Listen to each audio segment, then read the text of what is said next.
Hello everyone, কেমন আছো তোমরা সকলে? আজ আমি চলে এসেছি তোমাদের সঙ্গে আবারও একটা ছোট্ট মিনি ব্লগ শেয়ার করতে। তোমরা ভাবছো তো আমি কেন স্টেশনে বসে আছি? তো চলো কেন বসেছিলাম, কি কারণে বসেছিলাম সেটাই তোমাদেরকে বলা যাক। কয়েকদিন আগে বসে বসে দিদি নম্বর 1 দেখছিলাম বাড়িতে।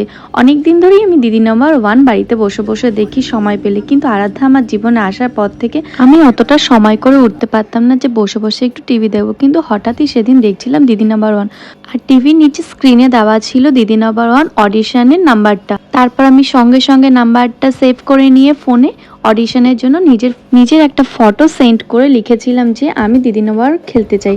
তার একদিন পরেই ওরা আমাকে হোয়াটসঅ্যাপে একটা অ্যাড্রেস সেন্ড করে যেখানে আমাকে অডিশন দিতে যেতে হবে, এবং আমি যথারীতি সেই অ্যাড্রেস মতন পৌঁছে যাই সেখানে। তারপর আমি ওদেরকে ওই এসএমএসটা দেখানোর পর ওরা আমাকে একটা ফর্ম দেয় ফিল আপ করার জন্য। দেন আমরা আশপাশটা একটু ঘুরছিলাম, যেহেতু আমার নাম্বার ছিল 100-এ, অনেকটাই লেটে। তারপর আমার অডিশন দেওয়া কমপ্লিট হয়ে যাওয়ার পর আমরা সঙ্গে সঙ্গে ট্রেন পেয়ে যাই। আর আমার অবস্থা দেখছো কতটা খারাপ হয়ে গেছে।